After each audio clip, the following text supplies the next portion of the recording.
Hello, hello, hello, and welcome back to another episode of the 11th, the second episode. Welcome back, JJ. We survived. I know, that was a rain-soaked day. I thought we were both going to float away out of here. Yeah, who would have known? Not so much rain now, although they just turned on the sprinklers here in the stadium. Big game. Gotham FC, San Diego Wave, NWSL Challenge Cup, new format. Kind of like the Community Shield in England, so we're seeing a little bit of Europe coming over here for the first time. Big game. It didn't feel that way at first, but it feels like it's growing a little bit bigger. San Diego obviously has a chip on their shoulder coming into this one. What's your take on this to start?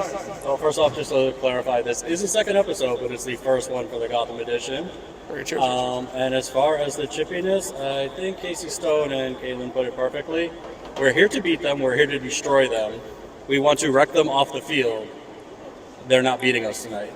Also, they are San Diego are champions of the league. I just want to clarify that as well. So they won, but it's the Shield winners, best team in the league, San Diego against Gotham, the team that won the NWSL Championship playoffs. So that's where we are for this. It is going to be an interesting game. Lots of players that we're not going to see here tonight. It doesn't appear like we're going to see Rose Lavelle. Doesn't appear like Midge is going to be here. Doesn't appear like Alex Morgan's going to be here either. How is that going to affect this game, especially with Juan Carlos having to integrate all these players and figure out their style of play? Normally, losing Rose Lavelle in your midfield would cause problems, but not for Gotham. With Gotham, they've got about 4 or 5 players that can fill Rose's slot, and it's going to be a tough night for San Diego if Juan gets his way with his press. We do have to remember the last time these two teams met here, it was Shaw who disrupted Juan Carlos' system with that midfield ball right into the box that Alex Morgan finished for the game winner. I'm not sure on Shaw's status. I don't know if you've heard anything on her status. No, nothing as of yet. Hasn't appeared in anything yet. It will be a back-and-forth match. If the FC24 predictions by the players outside come true, the average score was 3-1 Gotham tonight. Yeah, the one thing we also have to mention, and it's crazy that we're not mentioning this, there is a World Cup winner that will be starting in this game more than likely, Esther Gonzalez, also scoring the game winner there. It's crazy that we don't talk about her enough, but really, she was training yesterday. She is going to start more than likely tonight. How important is Esther Gonzalez to Gotham winning this game? She is definitely important, but this team is so stacked that even just one of their forwards, it's a dangerous team. They will at least have Stengel. They will at least have Esther. Williams is out from what we know. Midge is possibly out. We haven't seen her on the injury report, but we haven't seen her listed anywhere else to confirm whether she's going to be on the bench or not. Gotham's dangerous. Don't forget about Jenna Nicewander. Yeah. She can score with the best of them, in the box, out the box. That's the one thing with this team. You also have Yasmin Ryan, a player that kind of gets a little bit forgotten on this team because of everybody surrounding her, and she is dangerous just in her own right. San Diego is loaded as well. I don't see this being a blowout by either team. It's probably going to come down to the final seconds.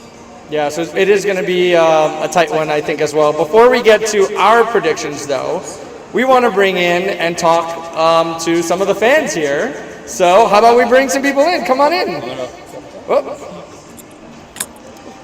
Give us your names, guys. Joe Horsfield. And Jordan. So, again, exciting game today, NWSL Challenge Cup. What do you guys take on this? How do you guys see this game going?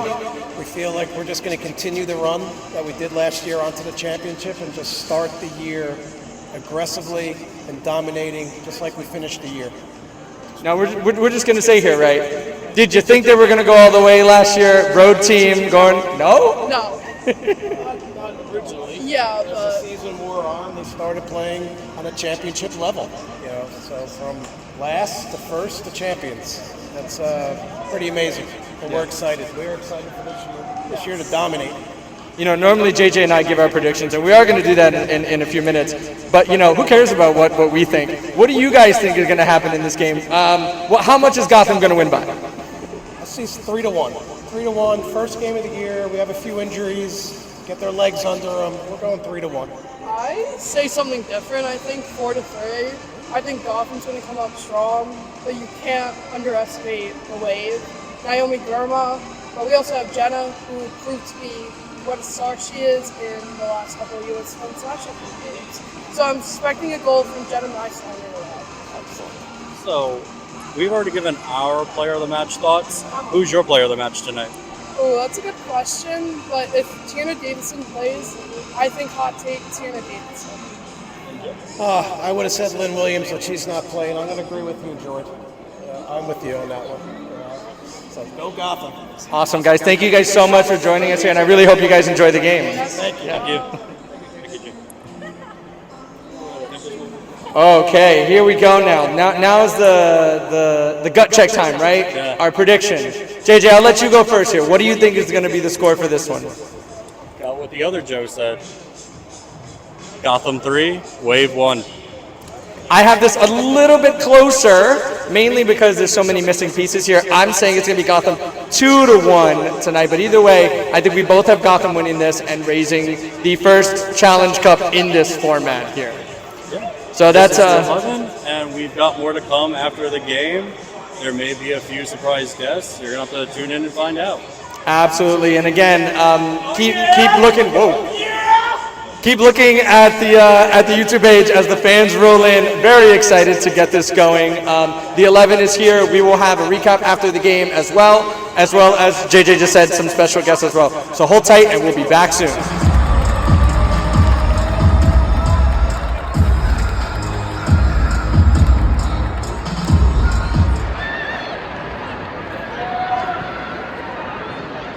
All right, and we are here now at halftime at the NWSL Challenge Cup. 0-0 is the score, although it very easily could have been 3-1 at this point. Gotham missed some very, very high percentage chances, and there was one save from Casey Miller that was absolutely spectacular that really kind of saved Gotham at this point. What are you thinking at this point about the second half? This game has not let down, has not disappointed anybody. Second half, it's up for grabs if Gotham keeps the pressure off.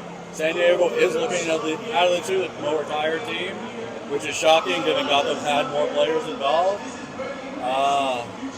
Still sticking at 3-1. I think it's going to be fireworks in the second half. Yeah, I mean, it really could have been a lot more than that. Can't put that over enough. Esther Gonzalez, also great movement. She's been all over the field, center, left, right, crossing, shooting. Everything's been going good for her in this game.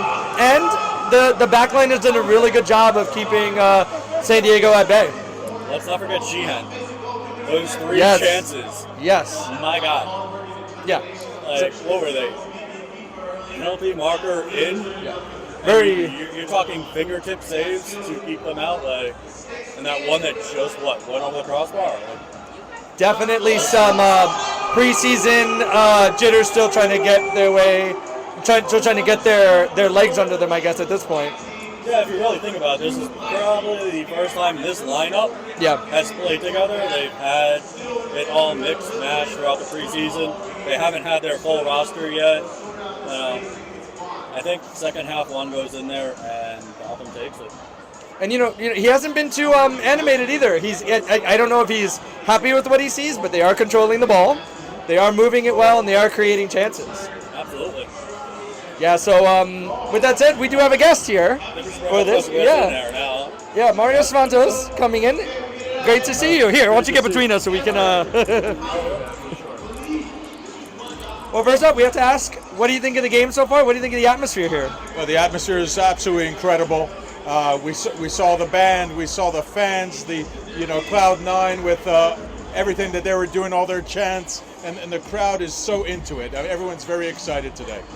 Yeah, this is also a very impressive attendance here for this game. They did open up the upper bowl for it. It looks full.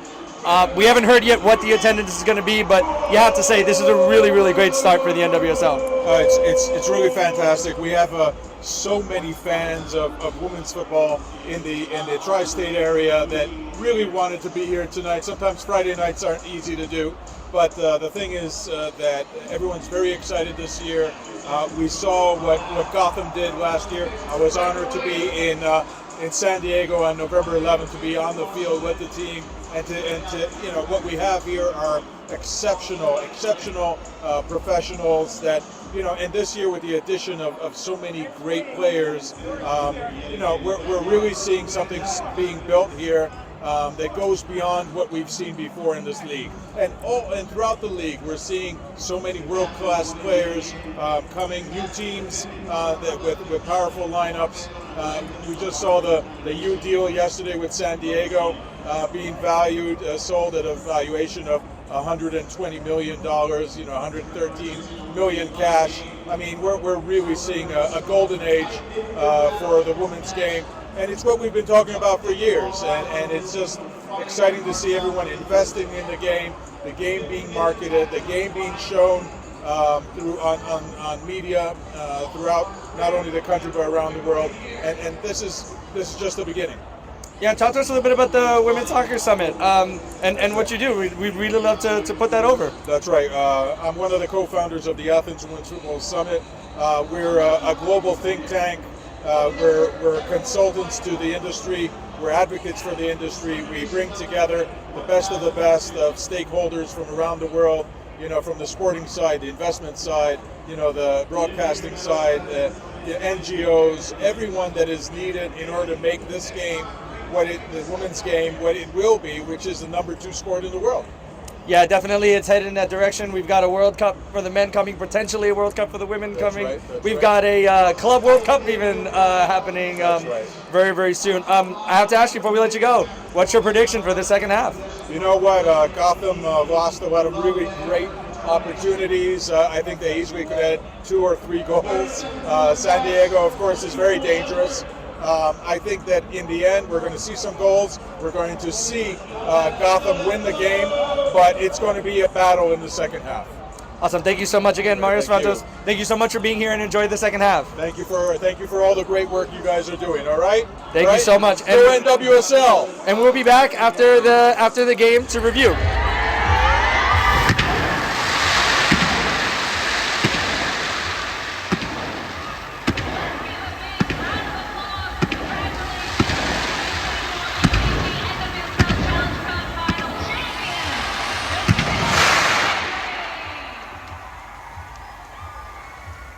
Can you speak of the play of Delaney Sheehan? She created a ton of chances tonight. She was making runs that we saw that she was capable of last year, and this year she was finally getting there.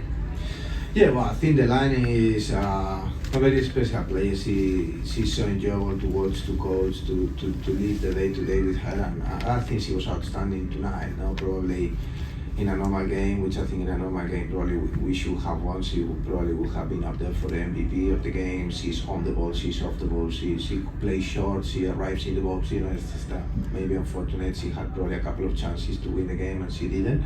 But she is a player that I think is, from you see her progression the last year or so since we've been working with her is. She deserves so much praise because I always try to remember the first few months she didn't play almost no minutes until we played in a Challenge Cup in North Carolina, and then from there she kept growing, and she's embraced every bit that she can to be better, and she gets better every day. So very, very pleased with the line. Coach, can you speak a little bit to some of the adjustments you made in the second half to lead up to that goal? I think one of the things we spoke about at half-time was it sounds really basic principles like winning more duels, keeping our sixes, supporting our fullbacks so that we could defend those moments when their wide attackers got on the ball. And then it was about Jaden keeping a little bit more width to support Hannah, and then trying to get between their lines a little bit. And also their back line was so high. So we were like, okay, if they want to step out, how do we go beyond their back line? How do we exploit the space that they're giving us? And yeah, I think we did that well at times. I think their keeper had to make more good saves than ours. So I think in terms of that, we deserve to win the game. How did it feel? Yeah, it felt good. I mean, just to get the win and the goal in the final minutes, I think it was really important for our team to start off this season right. And it was a gritty performance. Obviously, we had to work our way into the game. I felt like Gotham had the better first 20, 30 minutes. So, we worked our way into the game and fought hard and had a good mentality. How are you feeling personally, momentum-wise, after these last few weeks and now adding on another gold medal? Yeah, just personally, I feel like I worked really hard this off-season, dug in, and probably had probably the longest off season that I've had because not going into the national team camp in December. So took the rest I needed and then really built from that. Worked on the things I needed to work on the field that I don't get to throughout the season. So it feels good, kind of being able to execute the things that I've wanted to and go out and help my team. All right, and we are back here post-game NWSL Challenge Cup. 1-0 San Diego Wave. Neither one of us predicted this at halftime. I think we both kind of looked at each other and said, wow, there's a lot of goals in this game. It could have been 3-1 at halftime, but it wasn't. Instead, Alex Morgan comes on in the 45th minute. She ends up scoring the game winner in a game that really I'm wondering how Gotham lost. It goes to the old saying, this is why we play the game. Gotham had 6 to 8 quality chances, whether Casey Stoney really wants to admit it or not. I know she's on this planet where everything's England. They won the league. They won everything last year. They won the league. Means nothing. They won the league.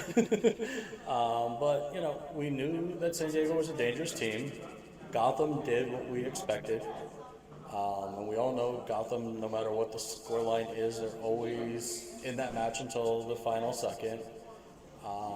They had their chances. It just did not convert. And that was the difference in this match. It could have very easily have been 3-1, 4-1, 6-1. But instead, there's a reason why Alex Morgan has been considered one of the greatest strikers in the United States. And she went out there and she did what she does best. Yeah. Open and finish. Yeah, the other thing is, too, there was an eerie similarity to last season in this Gotham team, where we saw these stretches of really good play, but either goals not come, or that one moment where they fall asleep and, it costs them a game. They went on a very good run, but towards the end of the season, especially after the Challenge Cup, it seemed like they had moments that were very similar to this game here, where it's like chances are there, and the coach comes in, Coach Juan Carlos came in here and said a lot of the same things, like, if they play like this a lot, we know the wins will come. And it's like, yeah, it did, right? They won. Yeah, they won. He's not wrong. This is a high line team. They live and die by that high line. When everything goes perfect, it's misery on the other team. And when it does not go their way, it's not always a huge defeat. It's usually the 1-goal, 2-goal. It's nothing really devastating. We have seen Gotham be down 3-0 and come back and win 4-3, 5-3. Like, this team is just never out of the game, unlike other teams who, once you go down, that's it.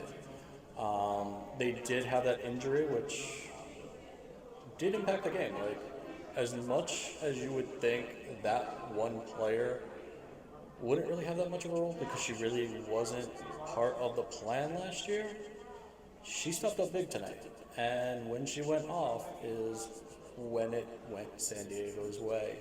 And as you know, it just takes one shot. And San Diego, to their credit, finished their one opportunity in the second half, and Gotham paid the price for it.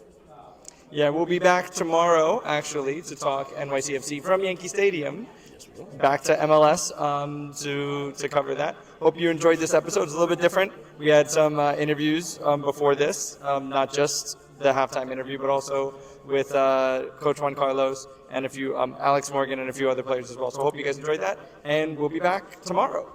Yeah, see you guys tomorrow at NYC for NYCFC versus Toronto for the first episode of The 11, where we just cover all things soccer. That's just what we're doing. All things soccer. Yeah.